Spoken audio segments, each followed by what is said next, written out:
This week on Moulz and Mel at the Movies, we discuss the 2001 film Training Day, directed by Antoine Fuqua and starring Denzel Washington, Ethan Hawke, and Scott Glenn. A rookie cop spends his first day as a Los Angeles narcotics officer with a rogue detective who isn't what he appears to be. This week on Moulz and Mel at the Movies, let's get wet and see Training Day.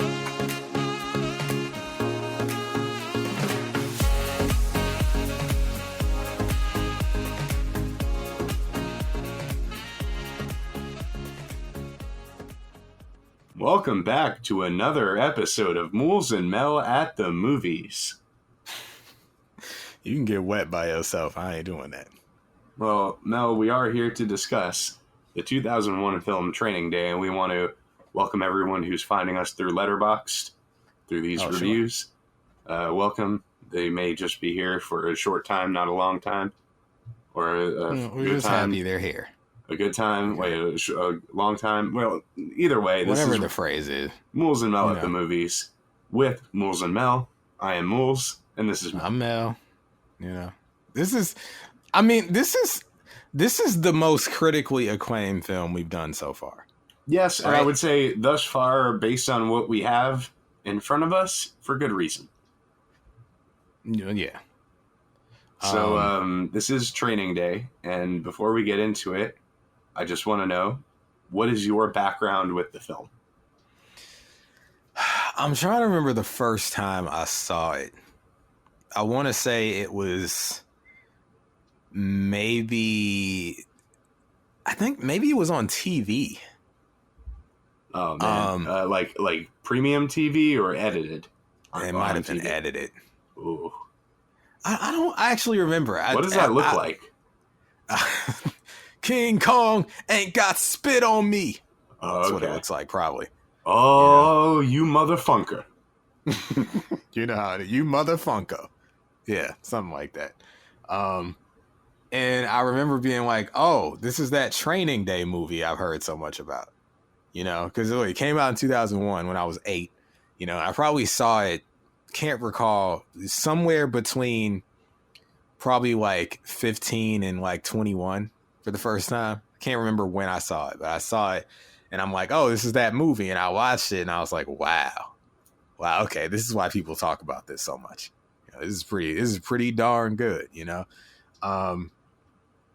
and I think I saw it again uncensored, and that was an experience, because we're reviewing a movie, but this is in the movie, so I got to point it out. Obviously, on TV, I didn't get to see Eva Mendes. Eva Mendes, she's in it, and yeah, it was probably just as good, if not even better, the second time uncensored. And so for this review, I watched it. I think it's my third time in full, and I gotta say, do I get my rating now? Or sure, why not? You can do it now. Okay. Training Day, for me, gonna give a 9-. My God. It's a very high number, folks. I love it. Oh, I didn't even explain the rating system. I'll do it after. I'll do it after we both give our ratings. Okay. Just let them sit with that 9- and wonder what it means. How about you, though? Well, I, too, have seen this film 3 times. I saw it for the first time in, 2002. When it came out on DVD, I rented it. Okay. I didn't see this in theaters. So when it came out, I rented it. And that was the first time I saw it. Second time I saw it was 2015. I had watched it not that long ago in the grand scheme of things. So, following that, this would be my third viewing this week. So, I've seen it 3 times. My rating of this film, 8+. Wow. So, Moulz likes it a lot, almost loves it, and Mel loves it. Almost liking it a lot. You got an 8+, I got a 9-. I think it's the best thing we've watched so far. Oh, for sure. For sure. I think it's the best thing we've watched so far. And looking at the lineup of what we have coming up, of the stuff I've seen, only Hustle and Flow, I think, is on the level of this film in terms of acting, production, etc., etc. You know? Right. So, this is one of the stronger films this season. It's definitely the best we've done so far. Excited to talk about it. So first, what do these numbers mean? We know you love it. I like it a lot. What else is there to say about this rating system? Well, I'll explain the system. You know, we don't use our thumbs here. We don't do stars. We don't do letter grades. Rating system is simple. It's adopted from this is what do we call it? A subsidiary of Rap Rankings, Moulz and Mel at the movies. Yeah, I'd say so. So we take it from a spinoff. You know, it's a show within a show. It's a spinoff, however you want to look at it. But we adopted our rating system from our musical exploits, and so it's a 1 to 10 scale. The numbers don't reflect the quality of a film, as that is indeterminable. Instead, each number reflects a level of enjoyment. In short, here's what each number means. 10 means it's a perfect film, one of our favorite films of all time. 9 means you love it. 8 means you like it a lot. 7 means you like it. 6 means it's all right. You don't dislike it, but we can't say that we like it. 5 means you feel practically nothing about it. 4 means it's not the worst film we've ever seen, but we dislike it. 3 means just we dislike it. 2 means we hate it. And 1 means we absolutely can't stand it. One of the worst films we've ever seen. And when you hear us talk about pluses and minuses, in addition to those numbers, they don't have any statistical or mathematical value. They're just indicators. Right, so that 8 plus is still an 8. That 9 minus is still a 9. Right. Doesn't factor into any percentages when we average our things together to get our. Right. So this will be ultimately an 85% weighted rating from Mel and I with his 8 and my 9. Right. Exactly. So yeah, the plus and minus, it's like saying a light or strong version, or it's an indicator that it could go up or down in the future. So that 8 plus from Moulz could go up to a 9 minus. That 9 minus from Mel could drop to an 8 plus, could go up to a flat 9 or a 10, it's like, that's what it means. So right now, Moulz got a strong 8. I got a light 9, and I guess we can explain why. Yes. So this training day, bro, it's one of those films where its reputation is warranted to me. I heard so much about it before I actually saw it, whether it's quotes, GIFs, still images, just parodies, like the Wayne Brady skit on Chappelle's show. That was, without me knowing, that was probably the first experience I had with Training Day. Because before you had seen the film. Right. Like when I finally saw Training Day, I was like, oh, that's what they were doing with Wayne Brady and Chappelle and then in the skit, And so when I finally saw it, I was like, wow, this movie was worth all the talk. A lot of times you can't trust the court of public opinion. They have wild reasoning for things sometimes. You gotta trust your own gut. But this is one of those things that I think lives up to what people say about it. And you spoke about, your first viewing, you rented it on DVD, right? Yeah. In 2002. My dad had this DVD for years. And of this course DVD, I was a kid. The cover to this DVD lined the walls of every video store in 2002. Yes. I knew the cover artwork very well. Denzel, looking off, Ethan behind him. And I would see it around the house for years. And I would never watch it. If you would ever go into for instance, the previously viewed section, it was a movie that had so many copies upon release to video that it was also fully stocked in the previously section. I mean, it was a movie that if you were alive at the time I wouldn't say it was a phenomenon, but it was pretty ubiquitous. Word of mouth, critical acclaim. Training Day is one of them ones, as they say. It's it was inescapable. And it took me so long to watch it because, when it came out, I was a kid and I wasn't really allowed to just go on my dad's DVD collection and start watching R-rated movies, And plus, I didn't have any interest in it at the time. I was still watching like kid movies, or young adult movies, or not young adult, but teen movies, just stuff that was, within my demographic. Yes. So when I finally got old enough to be interested in a film like Training Day, that's when I sat down to watch it, and I was like, wow. So all the talk about this film, here it is, and it lived up to it. One thing I just want to say up top that I think you'll agree with is the heart and soul and core and nexus, or whatever you want to call it, of this film is Denzel Washington's performance as Alonzo. 100% agree with you, hands down. And I'll get into that a little bit more when I give my reasoning for my rating, but basically, yes. He's a force, bro, as they say. I mean, it's one of those roles and performances where, it's you forget you're watching a film.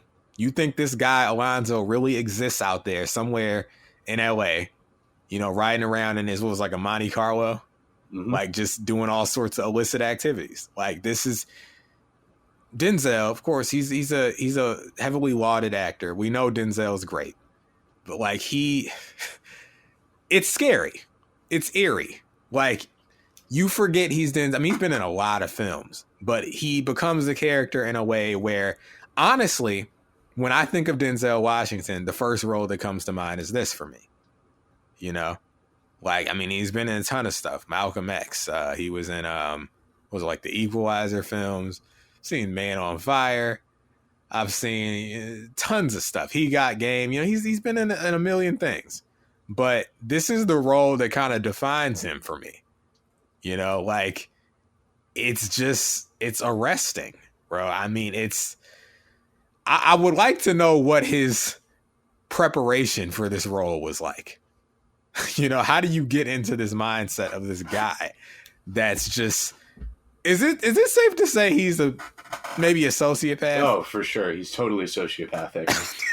Like, the way he plays, of course, Ethan Hawke's character, Jake, in the film is just like the constant tug and pull between like completely disorienting this man by like throwing him for a loop and forcing him to do all this stuff. And then like the moments where he's like tender and pretends he's like, I understand. I was scared when I was in your position too. And it's like, you gotta be a wolf, to catch, to protect the sheep. Like the term that's the buzzword. He's gaslighting them the whole film, bro. Oh, like, yeah, for sure. He'll expose him to some wild stuff and then get back in the car and be like, this is what you got to do. What was that? He plays mind games with him throughout the whole film. Yeah, with him and everyone else. With everyone else in his orbit, and ultimately is really loyal to nobody. I mean, he's truly an evil character and definitely sociopathic. But, Denzel, for me, was a guy who I always looked at as a hero.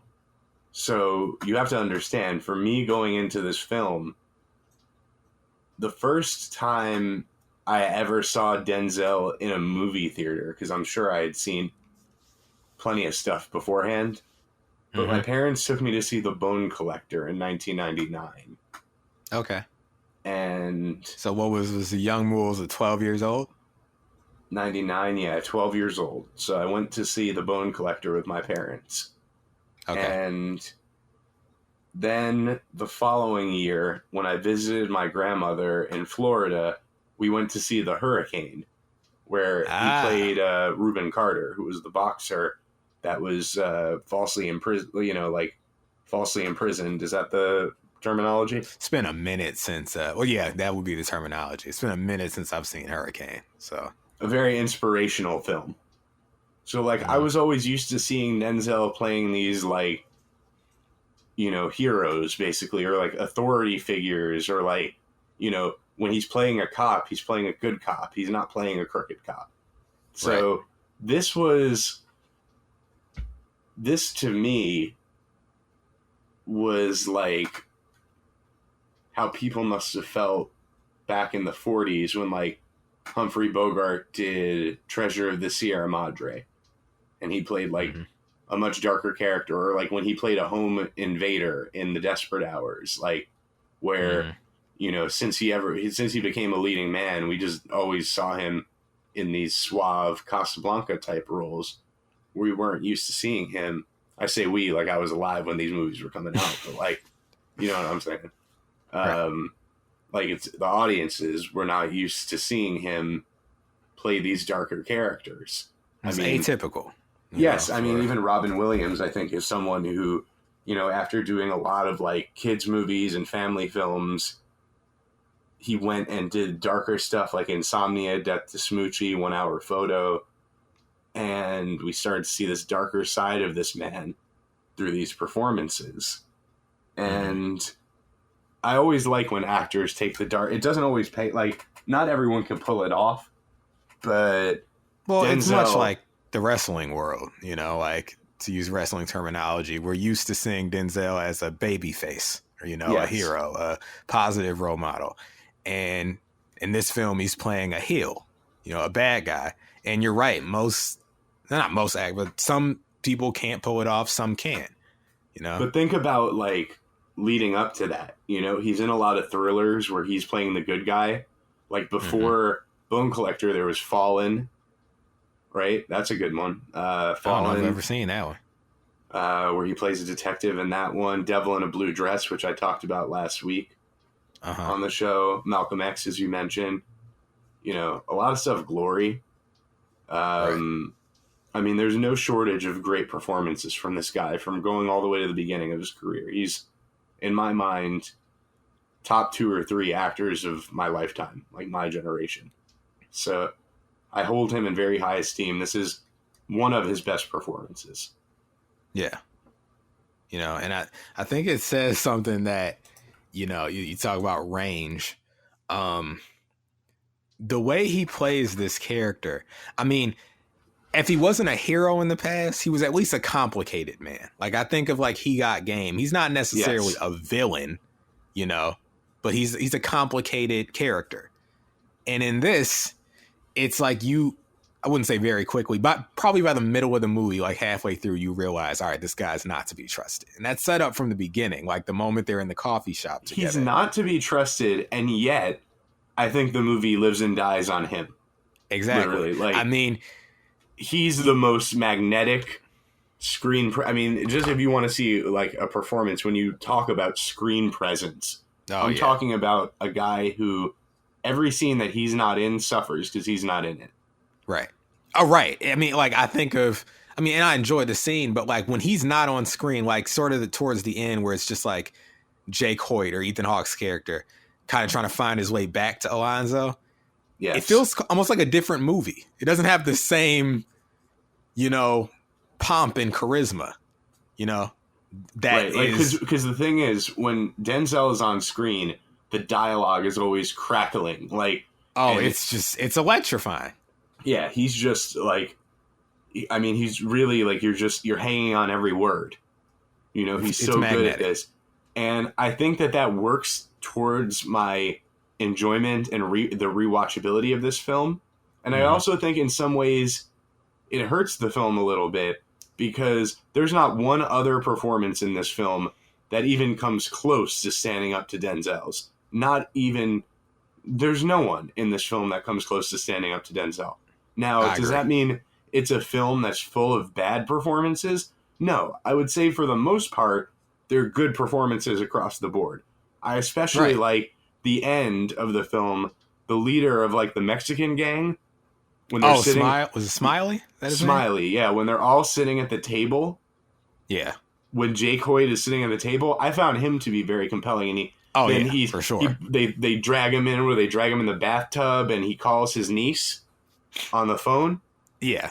Like, that's when he realizes that he's not bullshitting him. Like, I found that stuff to be compelling. I found that actor to actually be quite good. He sells it. Smiley's he sells us on the tension there. Yes, the tension is 100% like palpable in those scenes. Yeah. So I'm not saying that like this is a movie with like one amazing performance and everybody else sucks. Everybody else is good, but Denzel literally like bodies everybody's performance. The only truly bad performance in this film is by you better not diss Macy Gray again. Is by one Dr. Dre, Oh, okay. Well, I agree. A man who, for some reason, continues to use the cadence he uses That he raps. as the rapper Dr. Dre, as he decides to use in this film, where he's not. Bro, I'm glad playing you mentioned Dr. that, Dre. because when he calls in like the incident, he's like, "Yeah, we got an officer down." Like, no officer would call in like an incident like that. Like, that very much stood out to me. He just can't turn off being Dre. So, which is like, I mean, it's fine. No, I thought Macy Gray was great, actually. Like, okay, good. That was another like bit role that I was like, wow, she was awesome in this. Like, I give her, you a rookie, dude. She she like saw right through him. She, punk ass, bitch ass, crooked in that ass scene, cop. She had a better screen presence than Ethan Hawke did. Ethan Hawke is not exceptional in this film to me. He is fine. He fills the role. He's serviceable, but the best Ethan Hawke performances to me are in these like Richard Linklater films where it's more of like an indie vibe. It's more like conversational and slower, action movie. Like, I don't know. This could have been anyone really. This could put Ben Affleck in there. You put like anyone, you plug anyone into that role. Ben Affleck. Yeah, you white you Ben Affleck. Exactly. So, that's all I'm saying. You could have plugged anyone into that role and it would have been the same movie. And another thing that I want to say, and I'm not dissing the movie at all, but Antoine Fuqua is not, to me, he lacks the visual style of someone like a Tony Scott, who, if we fast forward 2 years and we talk about a film like Man on Fire, right? I think Man on Fire is a worse film than Training Day, for the record. Okay. I don't think it's a great film overall. It's longer than Training Day, if I recall. It's like 220 or 230. I'll look it up right now. Man on Fire. Okay, it's 04. Came out in 04. How long is this daggone movie? Is this? Let me make sure I'm correct. This is the one with Chloe Grace Moretz, right? No, it's Dakota Fanning. Right, sorry. Look, if you white, you Chloe Grace Moretz. That's what it is. I'd say if you white, you Dakota Fanning. Affleck. Wow. She came first. She did come first. 146 minutes. And so Chloe Grace Moretz is too many things to say. It's a mouthful. Anyway, wasn't she in Midsommar, Chloe Grace Moretz? Nah, that girl? Nah, that was somebody else. Okay, they all look the same to me. All right, so what's this? It's 246 minutes. So is that 2 hours, 26 minutes? 246 minutes? Nah, bro. That's like 146 minutes. Oh, okay, yeah. Did I say 246? That's like almost, it's basically 2.5 hours. Yeah. 2.5 hours. So, I don't think it's as good of a film. It's not as well paced. There's not as good of a Denzel performance, but there's like a definitive visual style to it that I really like. It's got this like grainy, like really like almost like a fucking deep fried meme version of a Michael Mann movie. Like, I like the look of the film. Like, Tony Scott can be like very stylish in his directorial efforts. So like Man on Fire is a film that has like a very distinct visual style. Training Day, not so much. The acting in Training Day is 100% spearheaded by Denzel, and that's where I get the 8+, because I'm not going to give this film all the props in the world just because of Denzel. There's other elements as well, and I think the directing and cinematography is very ho-hum in this film. Nothing stands out about it. It does the trick. I'll say that. Like, it's by no means bad. It's fine, but like, it doesn't leave a distinct visual imprint in my mind. I don't think of the look of this film. I just immediately think of Denzel. I think of him grinning. I think of him walking and staring in different directions. I don't think of the look of the film in my head. He's definitely the engine as far as the look of the film. I agree with you.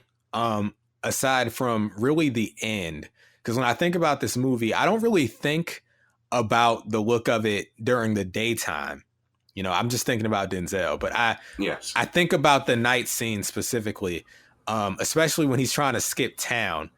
Yeah. I've never forgotten that scene because I think the way they set that up is great. Like the roads are barren, you know, and you get the sense it's the end of the line for him. Now, I do love, Like, by the way, any film. Like, I love even the idea of a film that takes place all in one day or all in one night.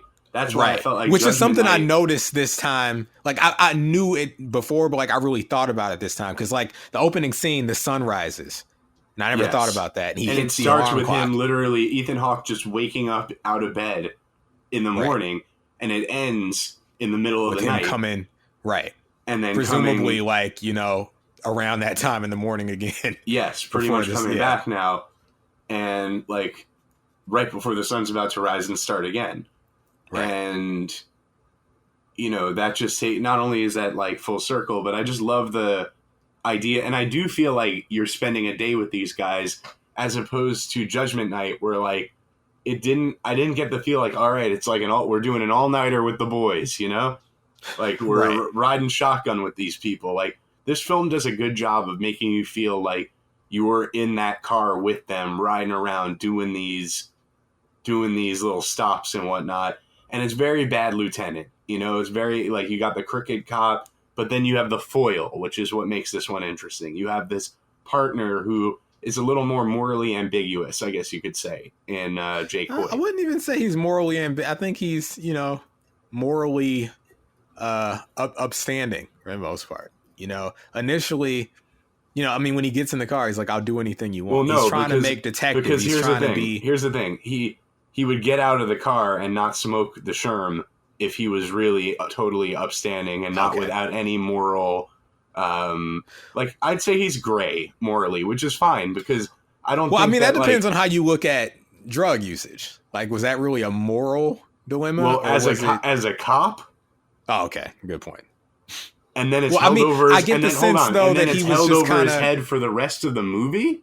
But I feel like he was manipulated. It doesn't matter. Well, no, and they mentioned that. Like, he's obviously like, this doesn't seem right, but he's new Alonzo to didn't lie, bro. He said, you didn't have to smoke that shit. I mean, true. You know, he didn't lie. Well, he said he did lie about no one put a gun to your head, but he could have just went back and worked the fucking desk job. Good point. You know, who told him to go into narcotics? Good point. You know, I mean, there's a moment there where I actually do think there's some moral ambiguity. Yes. Towards the end, when he gets back, you know, he escapes from Smiley and he's going to find Alonzo again.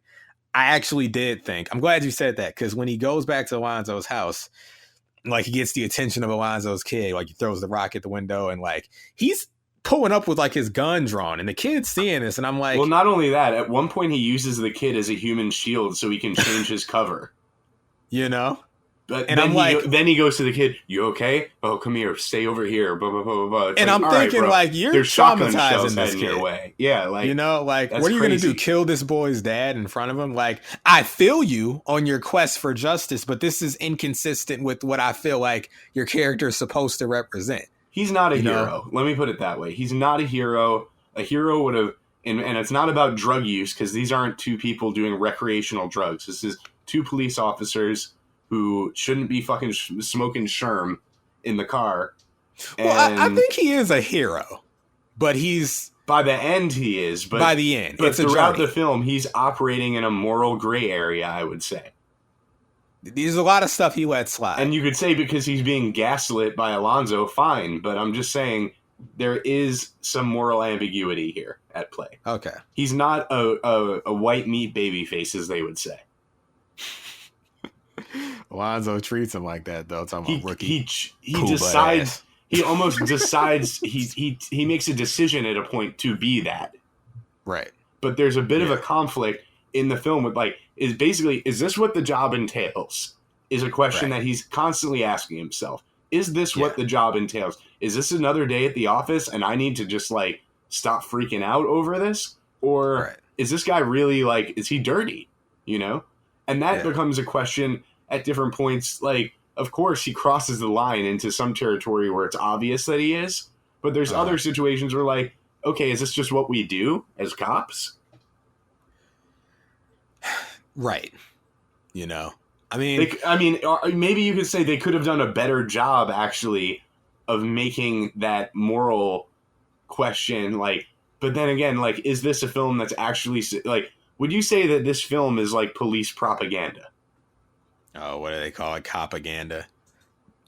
I guess so. I guess it would qualify as what they refer to as propaganda because we got this white boy who's trying to do things, do right by the communities that he's not a part of. And you look at it from the racial perspective too. There was some controversy when this film came out about, hey, Denzel's an amazing actor. He's given like all-time great performances, and you finally give the first black actor to win Best Actor to a man who played a crooked cop. Yeah. So it's like we have to be gangsters to get the awards, and they question Halle Berry getting raped by Billy Bob Thornton in Monsters she raped? Ball. I thought that was consensual. I thought she was, or maybe I have the thing confused, and she was an abused woman who had consensual sex. Something like that. Anyways, it's not a good situation for her in this movie, Monsters Ball.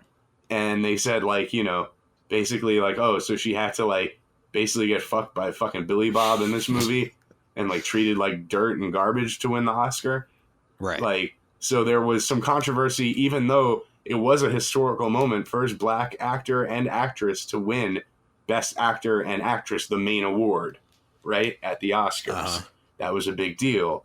But at the same time, it also came with a lot of criticism about why they chose to honor these roles specifically. Right. So is this film pro-police propaganda? Well, I say so because the whole idea behind Jake Hoyt's character is it's like, oh, I got into narcotics to clean up the streets, and you think about a lot of these communities he's going into, they're anti-cop for a lot of good reasons, and this idea that, it's like justice, and a lot of people in the communities don't see it that way. And we're supposed to watch this film and believe that he's on the side of justice. He's doing the right thing. Cops who do things the right way are good people, Well, I mean, not for nothing, bro, but you see this movie, and then I just mentioned Bad Lieutenant, and whether you look at the original version with Harvey Keitel, or you look at the version that Werner Herzog did with Nicolas Cage, these are movies where the cops are just they're irredeemable. They're irredeemable. There is no hero cop that saves the day in these movies. Well, I think, I feel you on thinking that Jake's not a hero. It's almost like he's made one. I mean, his character has his journey throughout the film, but Alonzo is such a heel that anyone in comparison looks like a hero. It's one of those deals. I mean, because you see a lot of things like, Breaking Bad comes to mind. Yes. Along that journey, you start to get the anti-hero feeling from Walter White. He's doing bad things, but you develop a fondness for this guy. You want to see him win. I never feel like that personally watching Training Day. Like, he's incredibly charismatic. He's captivating. He's all of this, but he's such a great heel. I never once during this movie want him to succeed. And I think that says something. I don't want him to succeed, but I also ultimately don't really care about Jake Hoyt either, and don't care if he succeeds or not. Right. Okay. Right. So I'm not saying like, oh, bro, I'm a I never feel like, yo, Jake, you gotta win. I watch gangster flicks and wait and root for the bad guy and turn it off before it ends because the bad guy died. But shout out 50. I'm just saying, like, just because, like, I'll say this, like, Ethan Hawke didn't play a babyface to the level that Denzel Washington played a heel. So he made it hard for me to root for him when I'm from an outsider's perspective, just from like, say like breaking the kayfabe a little bit. I'm admiring this one man's performance so much more than everything else in the film. Yeah, it's not really a journey where you want to see Jake get revenge. but I'm this still film, thinking of Alonzo in the conclusion of this yes, thing. I'm but like, this how does film, his though, story end? if it You know? was a Bad Lieutenant style film, and let's say there was no Ethan Hawke, it was just a day in the life of this crooked cop, would you like this film still?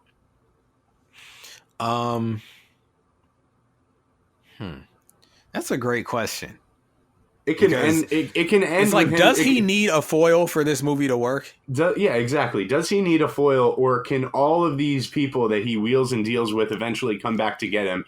And why? Like again, why does it have to be his partner? Why can't it just be someone that he crossed the wrong dude, basically, and it leads to him getting whacked in the end? Well, you know, I think just, and I probably need more time to think about this after we're done recording here, but I think you need the foil here because just him running reckless all throughout LA would still be entertaining, but I think we lose that aspect of, you know, through Jake's character. It's like that I feel like Jake is what makes it a Hollywood movie and not an exploitation film. Okay. Well, right. I mean, he's obviously supposed to represent us. I think, you know, maybe that is why he's a bit morally ambiguous, because it's like, you know, what would we can't what assume would you do? that right. he's right. What would, like, you know, I mean, I try to do right, you know, in my life, but well, what would you do? He kind of has to be a blank slate. Would you get out of the car at that point and go back to the station and say, yo, me personally, yes. I don't have the chemistry with that dude. I don't think I should be working narcotics. Let's stick to traffic until we figure out, maybe put me on homicide or something. Me personally, yes, but maybe not everyone who watches the film, right. Which is why, you know, in a Hollywood sense, he has to stay in the car. Yeah, you know, of course. I mean, and they do enough of a good job of justifying why he I'm not upset he didn't get out of the car, for the record. I'm just saying that is why he's morally ambiguous. Right. The fact that he didn't. And we're giving away another movie, by the way. Oh, word? We're giving away another free movie right here on Moulz and Mel at the Movies. Did anyone ever get, what did we give away? What was it, Blair Witch? Blair Witch. I don't know, because if I check the code, I'll redeem it. So, last week we gave away Blair Witch. Okay. We got a new one, though. This one is The House with a Clock in Its Walls. What in the world? I ain't never heard of this.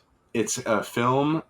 It's a horror film, but like a family horror film. Does that make sense? Like the Addams Family or Edward Scissorhands and stuff like that, you know? It's a children's horror film directed by Eli Roth, starring Jack Black. What? Yes. From 2018. And I just want to read some of the Amazon reviews that spurred my purchase of this film, so you can see what we have in store, and then I'll give away the code.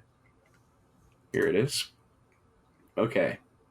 So I bought this film, and I'm going to read some of the Amazon reviews. 1 star, not a PG movie. Rated PG. Not a PG movie. We started watching this with our children, and my 9-year-old son asked if we can turn it off. Necromancy, demons, potty humor, and frightening graphics make it completely unsuitable for kids. I wish I could return it, as we only watched the first 20 minutes or so, but it was that bad. They sound SAWFT soft. So here's a 3 out of 5 review. Took exception to the use of Christian symbol in a degrading way. I wanted so much to like this movie, but can't give it more than 3 stars. Acting was very good. Storyline, not bad. Scary, funny, gross. Startling, sad. Dark, depressing. Many words apply. I'll never look at pumpkins the same way again. Truly, though, the bottom line is just that a quick glimpse of a crucifix upside down. That was completely unnecessary, and it ruined the movie for me. In our time, most people don't even know what blasphemy is. But even now, blasphemy is blasphemy. And it ruined what might have been a fun movie. 1 star, not for kids, demonic. If you don't want your children to see blood magic on a pentagram to raise the dead, or Azazel the demon making a blood covenant with a warlock in the How Black is this Forest. movie PG? The demon cuts the warlock's hand and licks the wound with his forked tongue. Tons of occult symbology. Obviously, Hollywood thinks demons from hell. They use that terminology, and satanic symbolism is suitable for children. Unbelievable. Then again, what else would we expect from a nation that threw God out decades ago? All right, we're getting. I feel him, but like, yeah, we're getting in that territory. Okay, so folks, you're gonna wanna see this film. Basically, is what you can gather from those reviews. I'm looking at the movie poster, and I would never think any of that was in a movie like this. Me neither. I completely skipped this movie when it came out because I'm like, oh, that looks like it's for kids, and ain't nothing happening. But apparently, this thing's really fucked up. So go to universalredeem.com, universalredeem.com, and type in the redemption code UPFL72UFTZUUSAK0. Wait, is that, it's the O with the slash through it. That's 0, right? Yeah, it's 0. Okay, once again, UPFL72UFTZUUSAKO on universalredeem.com. Enjoy the movie. And you've been warned, it's not for kids. Even though it is rated PG. It must have been a psyop of some sort. I don't know how that made it past the, was it the MPAA? I'll let you know how it is. I plan on watching it this week. Yeah, let me know. And hey, before we get into it, I heard you watched something this week. My one of my recommendations from last week. As promised last week. No, it wasn't at the end of Moulz and Mel at the movies. Actually, it was at the end of the actual review of Streets is Watching. Yeah, I think so. Sometime during the episode last week. I think it was what we ended on. It was in the last 10-15 minutes. Yeah, you recommended I watch a film, the 1940 film City of Conquest, starring James Cagney and Ann Sheridan, right? I think City for Conquest. A City for Conquest, yeah. So I watched it, as I said I would, so I could come back here this week and share my findings. Listen, Moulz has recommended many films for me, or to me, in the past 5 years. And his success rate, you're probably shooting at least 98%, something like that. I mean, at least over 100 films. Moulz ain't really missed with me. Now, I am known as the song liker. I'm kind of the film liker too. There are very few films that I actively dislike. Say all that to say, Moulz streak continued. I watched this and greatly enjoyed myself. I give it an 8+. My God. I heard you cried, folks, during this film. I cried twice. These older films from would that be considered the golden age of Hollywood? Absolutely. 1940 for sure. They have a charm, and it's not that I enjoy it just because of this old fashioned charm. I mean, there's a way in which they write dialogue. There's a way in which stories are told that I miss, and it's one of those stories that has nuance.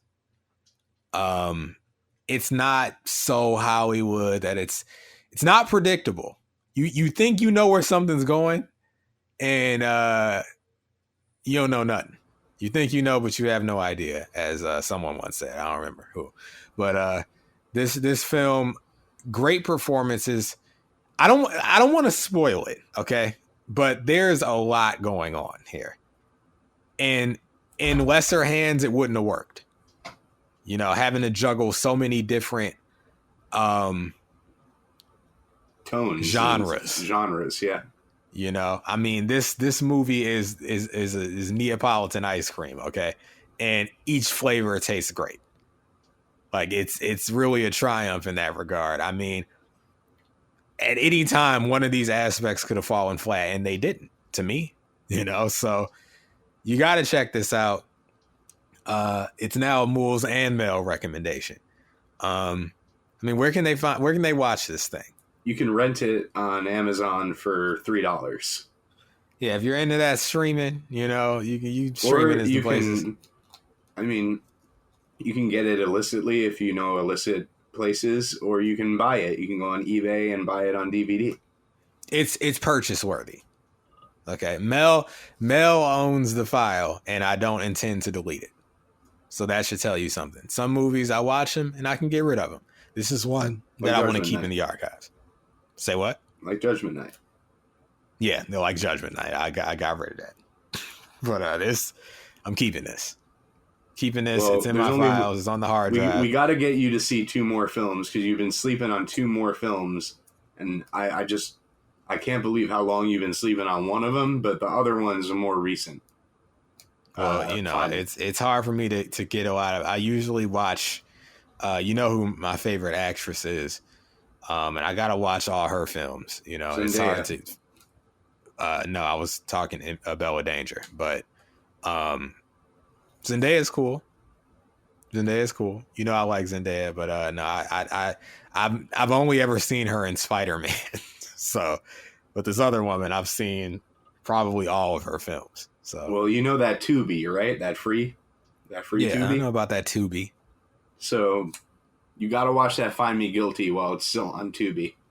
You'll be shocked to see Vin Diesel's performance in this film. Really good movie. Check that one out. Vin Diesel. Yeah, Vin Diesel and Find Me Guilty. It's free on Tubi, Mel.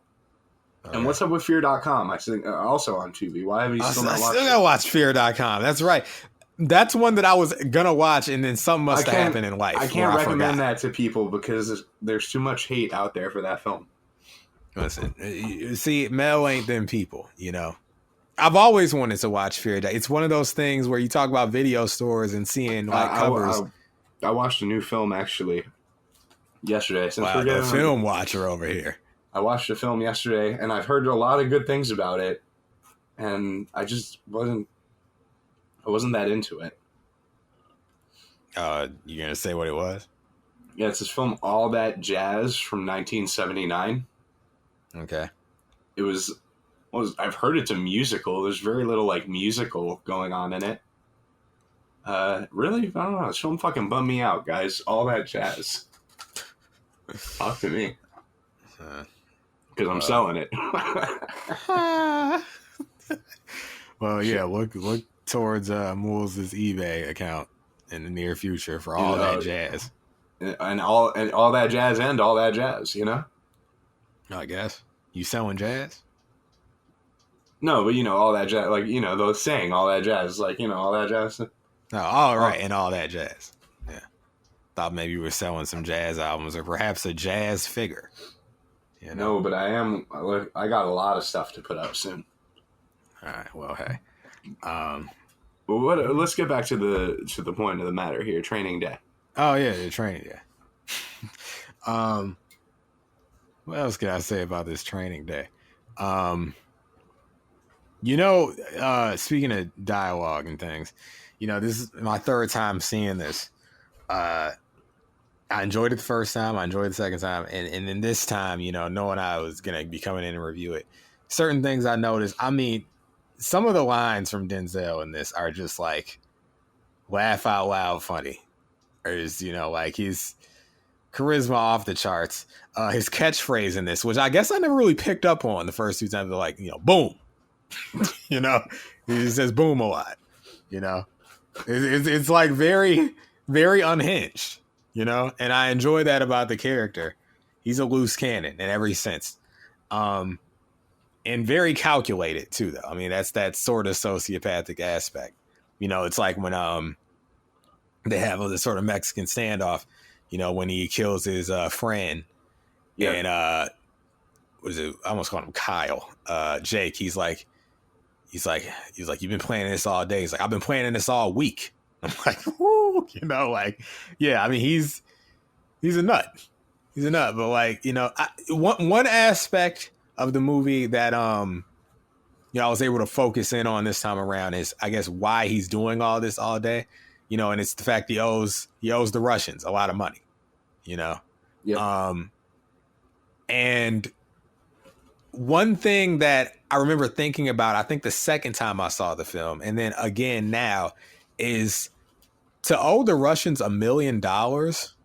He's pretty calm throughout this movie, which lets me know he's it's crazy not like too. Uncut Gems where Adam Sandler is like desperately freaking trying out to the entire right. Exactly. That's a great comparison because like you feel, Adam Sandler's character is like panic throughout that. You acutely feel the panic. Right. So here, much you feel so much you feel so little here that you almost forget what's going, like why this is all happening in the first place. You know what I picked up on this time? Which in the 2 other times I've seen this film, I just completely blanked on, like I didn't pay attention to at all. He said, "How do you think Snoop Dogg got in the wheelchair?" Oh, yeah, right. I picked up on that, too. I missed that in the first 2 viewings of this film, apparently. I'm like, oh. Okay. Yeah, like he's the one that put Snoop Dogg's character, what's his name, like Blue, put him in the wheelchair. Yeah. It's like, it's little things like that as they connect the story. Even when, like, Ethan Hawke pops in the room when he's with Eva Mendes, and, at first he thinks that he's just, like, playing around. It's, like, part of the... Well, I don't even know if he's like Denzel's character is crazy. So it's like his calm in the face of like the gun in his face. Like up until when he's surrounded by the community, he's just playing it smooth the whole time. Yep. Like he's in there counting the money. Flick the cigarette in his face. Yeah. But like when he comes in the room, he starts clapping the money together. He's like, wow, you passed the test. You made detective. And it's like, yo, he's still like calm about this. Like, me, I would have been shook. It's like, I wasn't expecting you to escape Smiley's house. He's almost like he expected it. And I know he didn't expect it. I know he didn't. Right, but he was playing he did. He was playing it off like, yo, this is all part of the plan. Like, you did it. Like, all right. Like, and then it was like, wait, enough playing around. Like, what's going on? And, Denzel going out in a blaze of glory. We were just talking about City for Conquest. I think about, like, James Cagney in, like, White Heat or Public Enemy. Just like the guy going out in the blaze of glory. And, Bishop in Juice goes out a similar way. I mean, he idolizes that James Cagney character in that film. And he goes out in a similar fashion. But, like, this is how all the great gangster movies end. The gangster goes out in a blaze of glory. Scarface, same shit. So, in comparison to Scarface, Scarface never cracked. He definitely went out in a blaze of glory. There's a moment specifically where I think it becomes real to Alonzo, Denzel's character, and it's when they're surrounded. Ethan's got the gun on him, Ethan Hawke's character, and he's like, I don't believe you'll shoot me, Jake. Like you ain't got the heart or whatever. He turns around to pick up the gun and he shoots him. He's like, motherfucker, you shot me in the ass. Like that's when it's real to him. Right. When he gets shot in the ass, and especially you contrast it with him giving Jake the order, like, yo, shoot this dude. And Jake's like, come on, man, I'm not gonna, like, I can't shoot this dude. And then he just goes and shotgun blasts him in the stomach. It's like, I thought we were homies, Give me the bitch. Breathe. Yeah, there you go. Like, it's crazy. Just really, like, there's a point in the film where it almost turns into, like, a slasher. I know we said this about Judgment Night, but, like, even more so, where it's like, the predator and the prey. Mm-hmm. Yeah, for sure. And I mean, I think the first time I saw this movie, completely don't see the Smiley setup coming because I'm like, okay, maybe this is a movie about training a rookie officer. Like after the Mexican standoff. You didn't know though when his niece is like, "Oh, you're gonna hear from me, motherfucker." Like there's foreshadowing there in that. Well, yeah, there's foreshadowing, and like you notice it more on repeat viewings. Like East Side, like my cousins from East Side Tracy. And it's like, okay, I think she's just talking, but like, yeah, that's foreshadowing. And you should know. I like that when they frame him picking up her wallet. Like you should know that's going to mean something later. But that's the thing. Like I like when they don't just like a good movie. Everything is going to serve a purpose. There's not just like loose ends for no reason. Right. Yeah.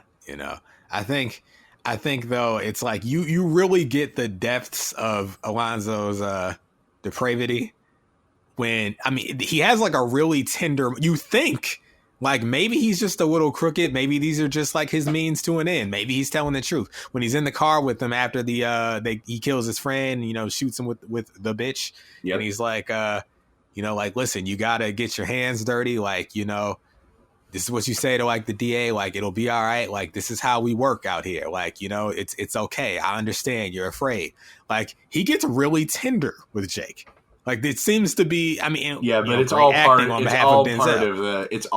the manipulation. Exactly. And you realize that when they show up to Smiley's house, he drops off the blender and the CD player or whatever, and he's like, I'm gonna go to the bathroom. And your heart sinks when Jake goes to the window and looks out there and Alonzo's car is gone. It's like, oh wow, he's really that foul. Like, he's gonna get him knocked off because he's a liability at this point. Like, oh my God. Like, I think the first time I saw this, I'm like, oh, he's gonna die. So like, yeah, actually, but like, I don't know how he's getting out of this. Ultimately, that run-in in the alleyway ends up being his saving grace, basically. So, right. You know, and so like you're supposed to think like, hey, being a good cop does pay off. Like, you've seen all this corruption, you know, all this bad activity. Or being a dirty cop pays off. I guess so. He was indirectly dirty because, like, when basically, he stops it's like, because it's almost like when you say about that tender moment, it's almost like, oh, okay, so not only is this potentially not police propaganda, it's almost them saying like, hey, the shit is so broken that the only way to actually solve cases is to break the law. But that's not ultimately what the film tries to say. I mean, they're trying to say, hey, he did that good deed. He was copping the right way when he saved that girl from being assaulted, and it paid off for him. So, like, see, there is some benefit to being a good officer, you know. But I mean, it's very serendipitous. He was high off the sherm. Like, he just happened to see that in the alley. Had he not seen that, he'd be dead. Yep. You know? And so, you know, it's just, I definitely don't walk away from the film totally believing like, hey, you know, Jake's got a point. Because it's like, bro, you got lucky. Okay? You got lucky. Right. You know, it's you versus Alonzo's and his crew and the three wise men. Smiley, like, you're alone. For example, you're really lucky that Smiley has a code. Has a code and is a patient dude, because if he was listening to his homies, they just said, yo, fucking ISIS dude. Yeah, just blow his brains out. You know, shout out to Tuco, you know? Like, I know him as Tuco from Breaking Bad, but that was one of the dudes. He was like, he was the wild boy. Folks, my apologies. Someone in my neighborhood was trying to make some of them daggone NFTs. And you know how that takes a lot of electricity. They blew the power. So here we are resuming 24 hours later. But I gotta say, shout out to Zencastr, which we used to record. Shout out to McDonald's, because Moulz, with his quick thinking, suggested my power went out. I take my laptop to McDonald's, hop on that free Wi-Fi, and see if I could salvage our 2+ hours of audio that we recorded. And thankfully, I was able to do so. You know, so you gotta be happy. This is one of those examples. Everybody talks bad about capitalism. Well, guess what? I thought you were going to say everybody talks bad about the captain. But when the captain has to make important decisions, he rises to the occasion. I saved the audio. Well, Zencastr saved the audio. You put the idea in my head. Which is what a good captain does. He says, this is the game plan. This is the strategy. Fair enough. But we're back. And we were just about done here anyway. You know, like we said it all, right? Yeah. We were just about done? Yeah, there was nothing else to talk about with this movie. Was there anything else to talk about? I have nothing left to say. I like it a lot. It's you know, I love it. Training Day. You know? Well, what else is there to say? I think we can get out of here, man. You know? Okay. It's just come on. Come on. Hit the music. All right. Where's the music at? I know where the music is. They said, Mel, you sound flustered. It's like, well, listen, in the past 24 hours, my powers went out. I've had the most depressing meal of the year, courtesy of Sonic Drive-Thru. And I'm questioning my existence again. But that's why we do this rap, because everything makes sense here. This is a controlled environment. Sure. Moulz and Mel, we got it under control. So I'm going to hit this music. You ready? I'm ready. Okay, here we go. Next week on Moulz and Mel at the Movies, lights, camera, action. It's time for The Show, the 1995 documentary about a hip-hop concert featuring many legendary acts. What will we take away from this? Will it just be another fake movie, or will the show rise to the occasion? We will find out next week on Moulz and Mel at the Movies.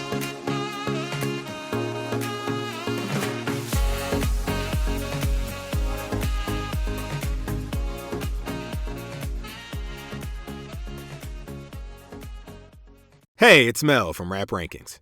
To hear the full episode this clip comes from and all of the other episodes, check the link in the description, stop by raprankings.com, or search Rap Rankings on your favorite podcast platform. And please consider liking, subscribing, and commenting to help us grow the channel and continue our journey as hip-hop's first and premier extreme podcast.